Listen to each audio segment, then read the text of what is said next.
Now, the teaching given by the Buddha in the First Noble Truth often tends to arouse a certain degree of emotional resistance.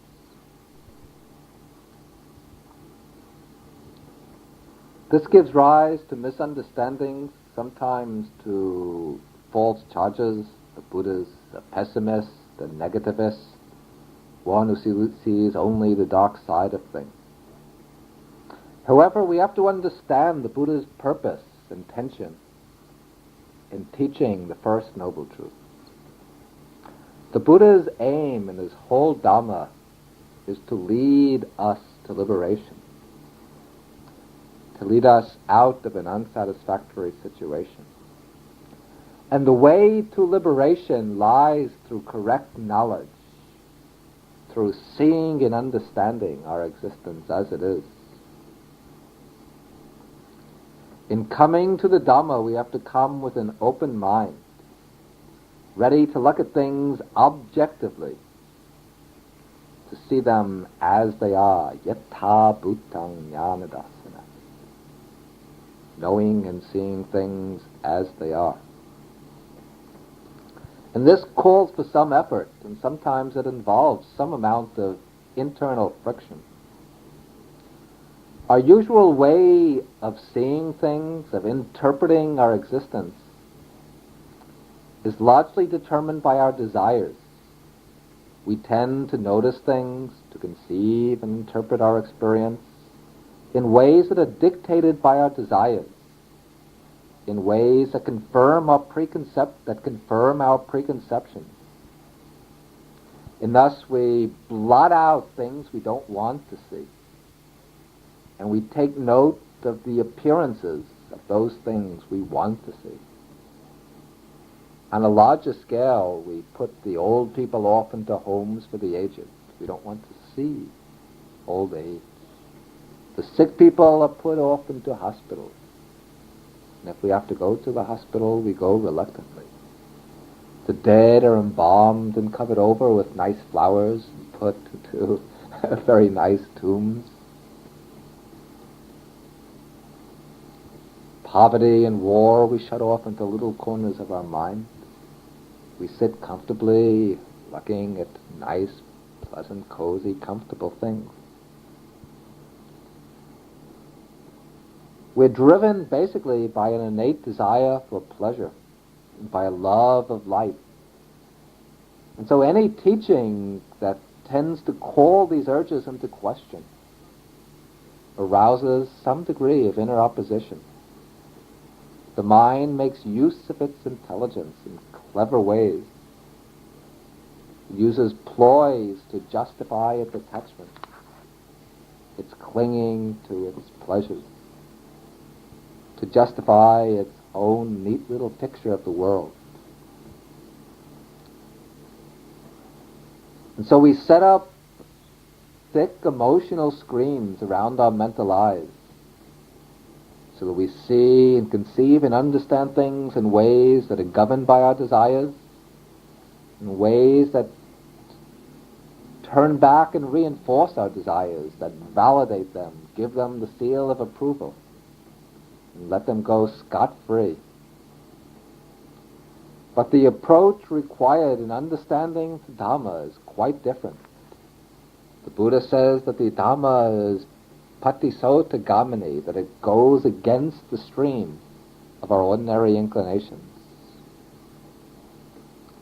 But the Dhamma is the truth of our existence, the real nature of things. And to understand the truth of our existence, we have to be prepared to look at existence as it is.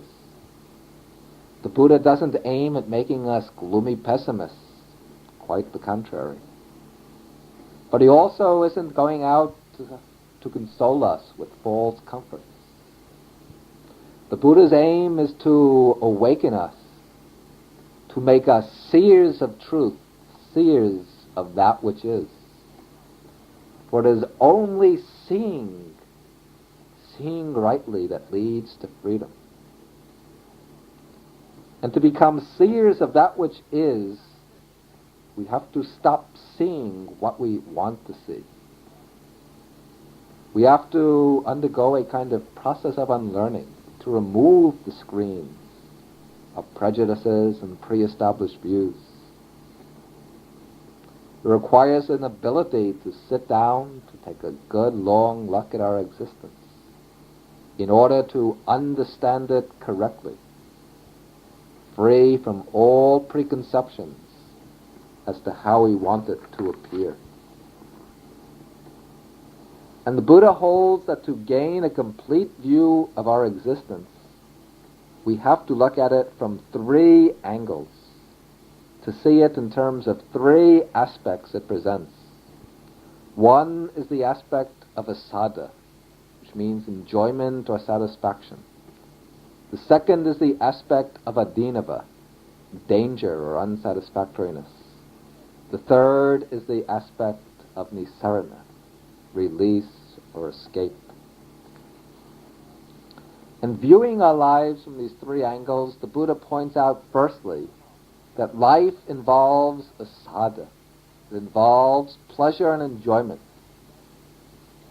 He says that if there was no enjoyment in the world, in our belongings, in our achievements and activities and personal relationships and so on, people wouldn't become attached to the world. But it's precisely because there is enjoyment in the world that people become attached to it.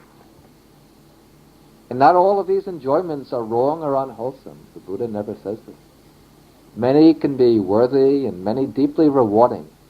The happiness of a good family life, of friendship, of true love, of aesthetic pleasures, of religious life. But the Buddha points out that existence also has to be looked at from another angle. This is the angle of adinava, the unsatisfactoriness, the inadequacy. And this inadequacy consists in the fact that all our experience, including our pleasures and joys, is impermanent. Everything is subject to change, and in many ways, at a deep level, it can be connected with pain and with dissatisfaction.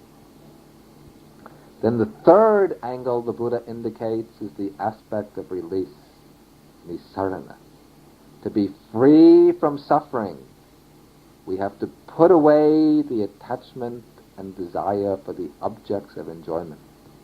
Since it is this attachment that leads us into the pain and suffering. But still the question might be asked, if life involves both enjoyment and disappointment, both happiness and suffering, why does the Buddha put so much stress on the negative side?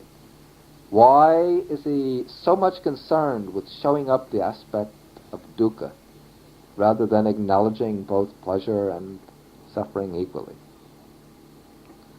To understand why the Buddha makes the problem of dukkha the theme of his teaching, we have to understand the intention behind his formulation of the doctrine.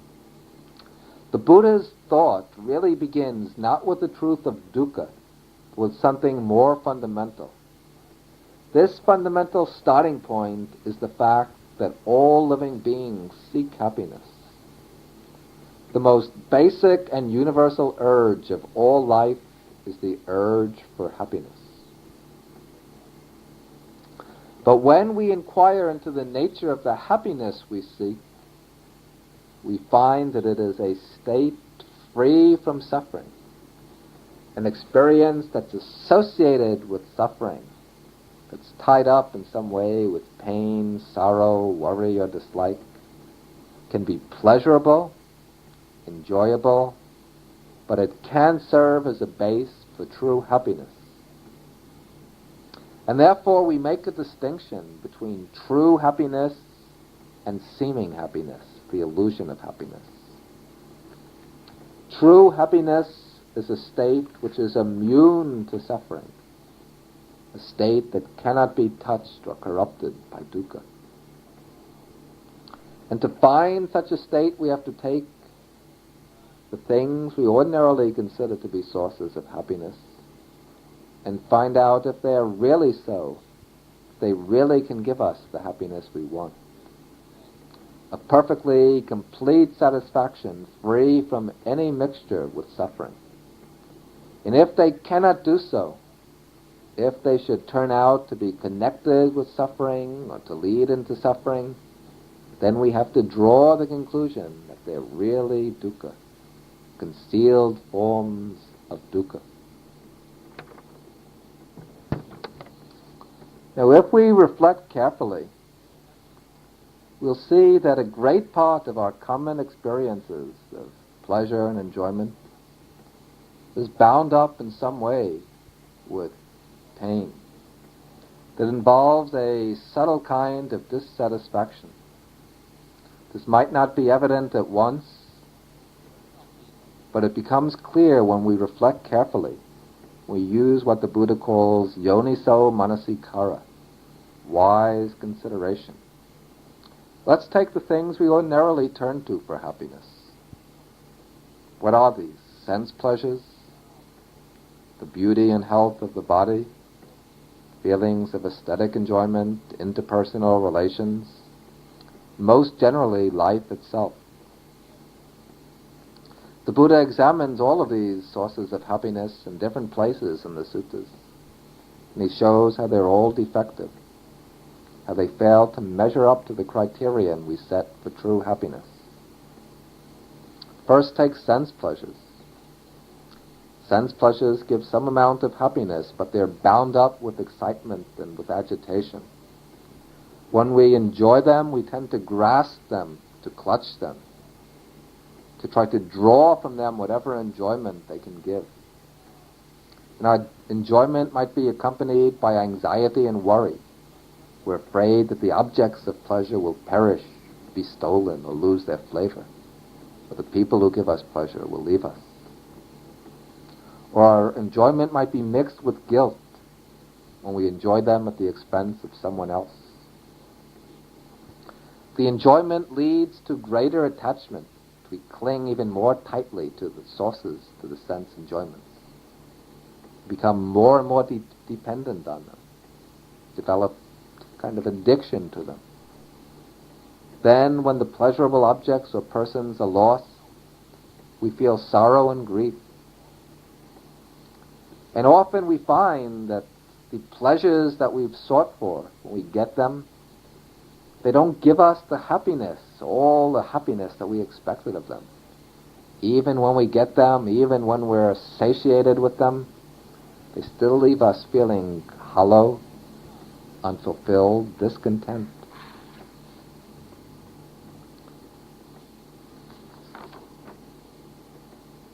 Then we cling to the body when it's beautiful and healthy, become proud of it and happy with it.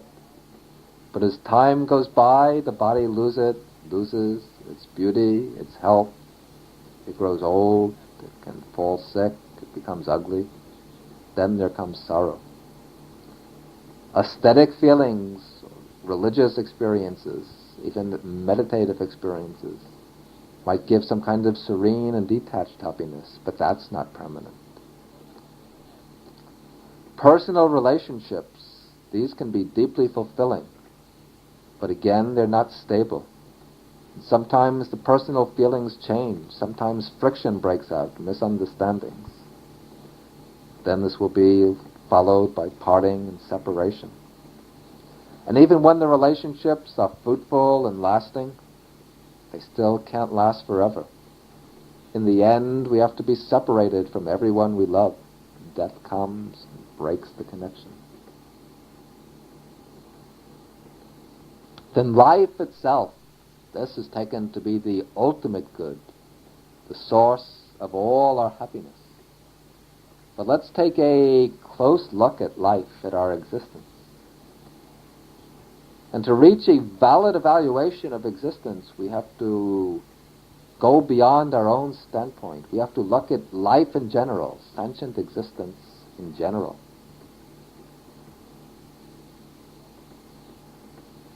We have to widen our mental horizons, to stretch our consciousness outwards to cover all life, to see what is the degree, the amount of experience, pain and suffering in life. From our own position of relative prosperity and security, the fact of suffering might not be very serious. It might seem remote, something maybe that we meet with only occasionally. But if we open our mental eyes, if we extend our sense of identity to all that live, we'll see that the suffering in the world is really very vast, very pervasive, sometimes very terrible. We have to think of the millions of people without enough food to eat, children going hungry, starving, undernourished, people without clothing and shelter, refugees and orphans, people afflicted with various diseases, lying in hospitals without adequate medical care, without hope of recovery. We have to think of the old people, lonely, neglected, despondent, dying too slowly. We have to think also of the people who might be healthy and well-nourished, but they're living in totalitarian countries with tyrannical governments, living filled with fear and distrust, unable to think freely and to express their thoughts freely. Also, we have to think of those who are caught in the net of violence and the destruction of war. Think of those, the victims of accidents, earthquakes, fires, floods. Think also of those who are well off and successful and prosperous, living in free countries, but their lives are unfulfilled. They have no sense of purpose. To use Thoreau's words, people who are living lives of quiet desperation. Then we have to think more widely even than the human world. Think of the animals as well. Wild animals living in a constant struggle for survival. The only rule is to devour or to be devoured, to kill or to be killed. You have to think also of the domestic animals living in their dullness, forced to work, driven by men to work, raised to be slaughtered and eaten. And then for all life, the ultimate end, as the Buddha's always already indicated, is old age, illness, and death. So that's the evaluation of life itself.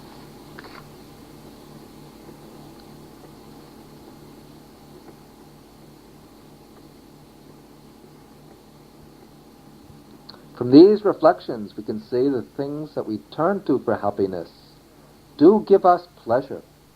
They give a temporary gratification. But what they don't give us is a deep, lasting, complete sense of gratification.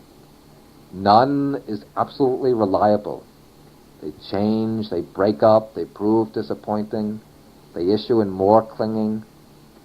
At their core, they're inadequate, unsatisfactory, and thus they turn out to be really forms of dukkha.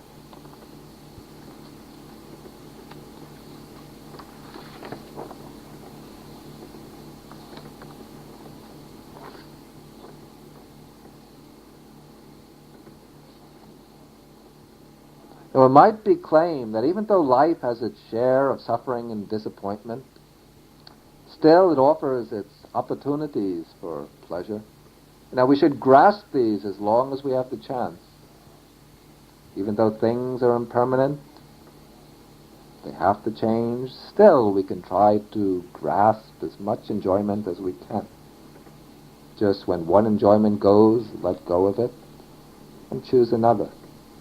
That would be the philosophy of gather your rosebuds while you may. That might be a true principle if this were the only life that we live. But the Buddha teaches that this is not the only life. And to really get a complete picture of the full range of dukkha, to see dukkha in its fullest measure, we have to take account of one additional fact. One fact which will multiply the range of dukkha to infinity. And this is the fact of rebirth. The Buddha teaches that we do not live one time only, but many times, countless times. Our life is part of a succession of rebirths, a process of repeated existence that's been going on since beginningless time. This is samsara, the wheel of rebirths, the wheel of birth and death. One life succeeds another without any first point. Birth, growth, decay, and death, followed by more birth, growth, decay, and death. That is the pattern that's been repeating itself over and over, countless times, without beginning.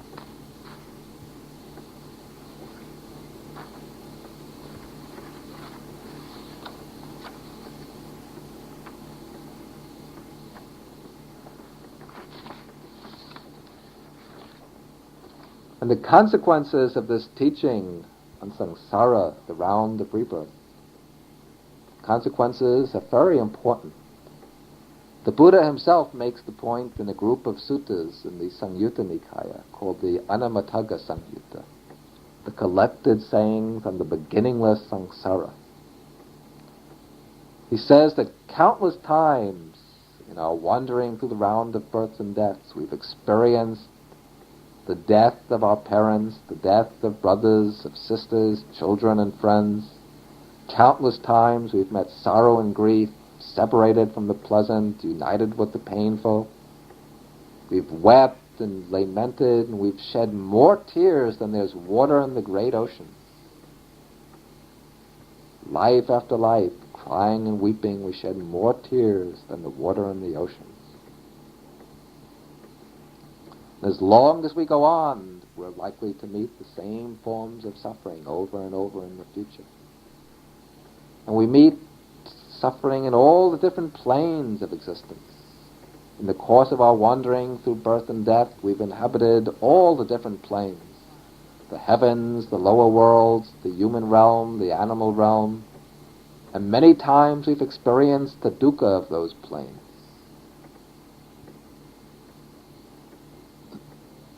And our future is uncertain. Just a turn of the wheel, the transition from death to birth, separates us from rebirth into lands torn by poverty, by oppression, by war, or from rebirth into the lower worlds. And even life in the heavens is no consolation. For life in all the planes of existence comes to an end, and so when heavenly life comes to an end, will be followed by a rebirth someplace else. We don't know where. So when we examine our lives in the light of the Buddha's teaching, it becomes clear that real happiness, true lasting happiness, cannot be found in the realm of the conditioned, in the realm of the world of birth and death. All conditioned things are transient. To find real happiness becomes necessary to turn away from all that is conditioned, from all that's subject to aging, to decay and death. But as we said before, the Buddha's teaching recognizes our most fundamental urge to be the urge for happiness. And the teaching as a doctrine of deliverance is intended to bring the fulfillment of that urge. But the Buddha teaches that real happiness, stable and perishable happiness, is to be found only in the unconditioned, that is, in Nibbana, the deathless state. And that is the real import of the First Noble Truth, that to reach the state of perfect peace, of happiness free from suffering, we have to turn away from the conditioned formations, the five aggregates, and to seek the unconditioned, Nibbana. But to get free from the conditioned, we have to find the causes for our bondage. If we're tied up in knots, tied up by bonds, we have to find how the bonds are tied, what are the knots, in order to undo the knots. So this brings us to the second noble truth. The second noble truth is the truth of the origin of dukkha. Dukkha samudaya arya satya.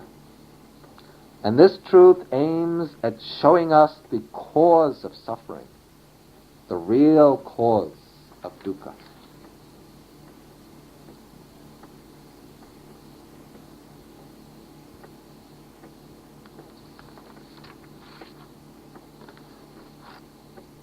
Now, different philosophies and religions give us different answers to the question as to why we're subject to suffering. Some say that suffering occurs through chance or through purely naturalistic causes. Some say that it comes by fate or destiny. Still others attribute it to the will of an almighty God to inflict suffering on us as punishment for some original sin or as a means to purify us and make us worthy of his love. All these explanations the Buddha dismisses as fanciful, products of belief and imagination. They all lead to one of two results. Either they encourage a passive acceptance of suffering, resignation, or else they get us involved in treating the symptoms. We see the first in the fatalists and in certain forms of theism. We see the second in the attempt of modern secularists to make our lives cozy and comfortable by all sorts of technological wonders. But the Buddha's approach to the problem of dukkha is quite different. The Buddha's approach is to trace the problem to its cause, to its root. It is said in the text that the Buddha is like a lion, and the other philosophers are like a dog. If somebody throws a stone at a dog, the dog chases the stone. This is like the thinker who tries to stop dukkha by treating the symptoms. But if somebody throws a stone at a lion, the lion chases the person who threw it. That is like the Buddha, who tackles the problem of suffering by attacking the cause. And to deal with the cause is very essential. We can only eliminate dukkha by getting rid of the cause, by eradicating the cause. If we deal only with the symptoms, with the forms of dukkha, and leave the cause intact, then beneath the surface, beneath our comforts and pleasures, the volcano of suffering will continue to gather force, and in time it's bound to erupt. So in the second noble truth, the Buddha points out the origin of dukkha. And the cause, he says, is craving. In Pali, tanha. Let me read the Buddha's own words. What now is the noble truth of the origin of dukkha? It is craving, which gives rise to repeated existence, produces rebirth, which is bound up with pleasure and lust, and finds ever fresh delight, now here, now there. It is of three kinds: sensual craving, craving for existence, and craving for annihilation. First, we have to deal with the word tanha. The word means literally thirst. We follow the common practice in translating it as craving. Some writers explain tanha as desire, but this translation can be misleading. It might suggest that Buddhism insists on eliminating all desire, which is false. The Buddha recognizes that desire is ambivalent. There can be good desires, the desire to practice the Dhamma, the desire to give, to observe precepts, the desire to help relieve the suffering of others, and so on. There can also be neutral desires, the desire to take a walk, the desire to sleep when tired or to eat when hungry. And there can also be unwholesome desires. It's the latter desires, the unwholesome ones, that are meant by craving or tanha. That is, desire grounded in ignorance and delusion, in the drive for personal gratification, the desire seeking pleasure, power, high status for oneself. And though craving is singled out as the cause of dukkha, it shouldn't be thought of as the only factor involved in the origination of suffering. Tanha is selected because it is the chief factor, the principal and the most pervasive factor. Craving is the active accumulator of dukkha, the factor which can be seen most clearly in the workings of our minds, and the factor which has to be brought under control in treading the path. But craving always works in a whole complex of factors. It's conditioned by ignorance and by the psychophysical organism. It's directed towards feelings and it requires objects. It uses the psychophysical organism as its instrument. It issues in clinging and grasping and holding. It builds up formations which perpetuate dukkha. All of this becomes clear in the teaching of dependent arising that we'll explain in lecture number 4. The Buddha says that craving takes 3 forms. There's sensual craving, kama tanha, craving for existence, bhava tanha, and craving for annihilation, vibhava tanha. Sensual craving is desire for the 5 objects of sense pleasure. Craving for pleasant sights, sounds, smells, tastes, and touch sensations. Also for the enjoyable ideas, images, and so on, based on those sense impressions. Then there's craving for existence, bhavatanha. This is the desire for continued survival, the life urge, the drive to go on existing and to take on special forms, to become prominent, famous, and wealthy, to become this, to become that. When joined with the belief in a permanent self, the craving for existence issues in the desire for personal immortality. Then there's craving for annihilation, for non-existence, the wish for self-annihilation. This arises when the pain of life becomes so unbearable that one wishes to escape by annihilating oneself. Its most evident form is suicide, though it can also take on forms of self-destructive behavior. And now we have to see how craving originates dukkha. The causal role of craving can be seen at 2 levels. We can speak of a psychological level and then a universal or cosmic level. First, at the psychological level, we find that craving is the underlying root of unhappiness. Sorrow, grief, fear, worry, disappointment, all these can be traced to the desire for personal gratification. In the Dhammapada, the Buddha says, from craving there arises sorrow, from craving there arises fear. Craving gives rise to sorrow when we're separated from the persons or things we're attached to, when our hopes are disappointed, when we meet with rejection, fail to get the things we want. Craving also gives rise to fear. We become afraid of losing the things we've obtained, afraid they might be destroyed, afraid the people that we like might reject us, or that circumstances might separate us.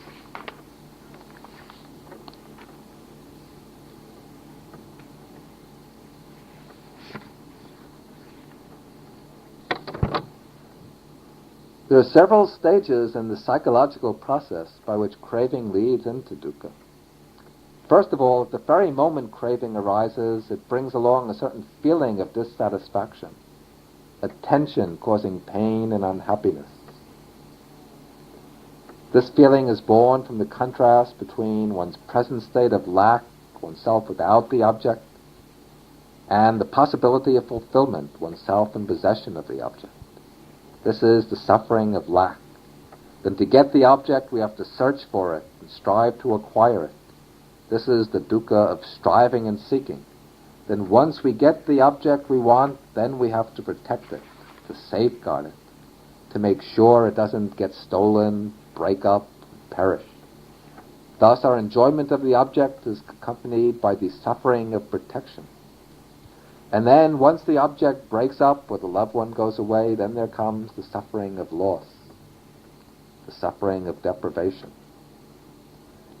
At a subtler psychological level, even when we get the objects we desire and can enjoy them freely, then if we examine our minds carefully, we find that simply yielding to desire doesn't bring deep satisfaction. It brings only a temporary gratification, which actually fuels the force of craving, so that craving arises more strongly in the future, with greater force and power than before. We need more pleasure, more money, more power, higher position. It becomes even more demanding, more insatiable. It's like a fire. We throw the wood onto the fire subsides a little, then once the wood catches the flame, the fire blazes more intensely, burns stronger than before.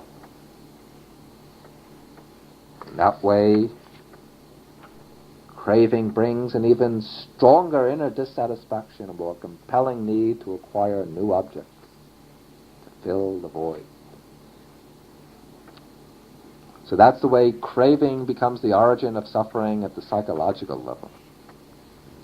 But then, passing to a deeper level, we see a connection between craving and dukkha, in that craving is the force which fuels the round of rebirth, samsara. The Buddha describes craving as ponobhavika, leading to repeated existence, to new rebirths. He also says that craving seeks delight now here and now there. As long as the body lives, the mind clings to it. And craving uses the body as its means for finding delight. At death, the body stops functioning, so it can no longer support the stream of consciousness. But the craving remains, so when the link between the mind and the body is broken at death, then craving drives the current of consciousness onto a new body. It latches onto a new body as its physical form, brings about rebirth.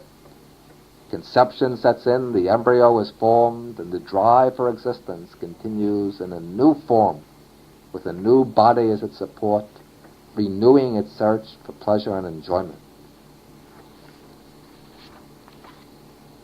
Therefore, the Buddha says that craving, tanha, is the house builder. It builds up the whole house of samsara, all the forms of existence. And as long as the craving is unchecked, the wheel of rebirth continues to turn. It's like a leapfrog arrangement. Craving gives rise to new existence provides the base for craving. In this way, craving constructs the round of becoming. It issues in rebirth. In that way, it originates the dukkha of the five aggregates, the psychophysical process, again and again. Now, in the third noble truth, the Buddha makes it known that this process of becoming doesn't have to continue indefinitely. He announces the cessation of dukkha. This is the dukkha nirodha arya satya, the noble truth of the cessation of suffering. And this truth shatters the charge of pessimism and reveals the great affirmation of the Buddha, the affirmation that suffering can be totally overcome and that a state of perfect peace is open and available. Now, the cessation of dukkha is arrived at simply by following through to its conclusion the logic of causality underlying the second noble truth. If craving is the origin of dukkha, then the key to putting an end to dukkha lies in eliminating craving. And so the cessation of dukkha is the complete cessation and elimination of craving.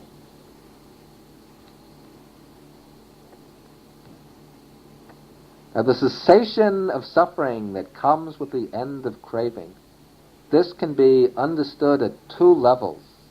It's the psychological and metaphysical level, corresponding to what we said before about craving as the cause of suffering. First, at the psychological level, when craving is cut off, then all mental unhappiness comes to an end. The mind is utterly released from sorrow, worry, fear, grief, and distress. But this is not a mere negative state, but corresponding to the end of dukkha there comes the great peace, mahashanti, the supreme happiness, complete joy. The liberated one, the arahant, lives in perfect peace, always content, always serene and happy. He can still experience physical pain that comes through the body. He can still fall sick, and he has to grow old and die. But since his mind is released from all clinging, these cause him no disturbance. He goes through them without sorrow. His mind stands unshakable among all the vicissitudes of life. Then, with his death, the whole process of becoming comes to an end. Since he's abandoned craving, there's no seed for new existence. Samsara, the round of rebirths, draws to a close. This is the state of final deliverance. But this end of dukkha, this is not annihilation, not a plunge into utter non-being, but simultaneously it's a full attainment of the unconditioned nibbana. The liberated one passes out from the world of becoming to a state which is immeasurable and inconceivable, beyond the range of concepts and words. Thus, the third noble truth, the cessation of dukkha, is the reality designated nibbana. Then, in the fourth noble truth, the Buddha points out the way to bring about the end of dukkha, the path to reach nibbana. That way is the noble eightfold path, which consists of the 8 factors: right views, right intentions, right speech, right action, right livelihood, right effort, right mindfulness, and right concentration. This is a practical course of treatment which can be applied to our life to overcome the problem of dukkha. So the fourth noble truth is the way to the cessation of suffering, the noble eightfold path. As we go along, we'll deal in much greater detail with the third and fourth noble truths. Here we just deal with them lightly. We'll deal with them more in later lectures. Now we conclude by explaining the functions to be performed with regard to each noble truth. For each of the 4 noble truths presents a challenge. It imposes a particular task which the follower of the Dhamma has to take up and fulfill. The first noble truth, the truth of dukkha, has to be fully understood. We have to understand the truth of our own existence, of our experience. And so the task imposed by this truth is full understanding, to understand our experience made up of the 5 aggregates. The second noble truth, tanha or craving, also imposes a task. That is abandonment. We have to abandon craving, the craving which originates suffering. Then the third noble truth, the truth of the cessation of suffering, nibbana, that is to be realized, to be attained. The task is the realization of nibbana. And then the fourth noble truth, the truth of the path, that is to be developed, practiced, and cultivated. By developing the path, we come to the full understanding of dukkha. By understanding dukkha, we abandon craving. And by abandoning craving, we realize nibbana, the end of dukkha. In this way, the development of the path is the key to fulfilling all 4 functions regarding the 4 noble truths.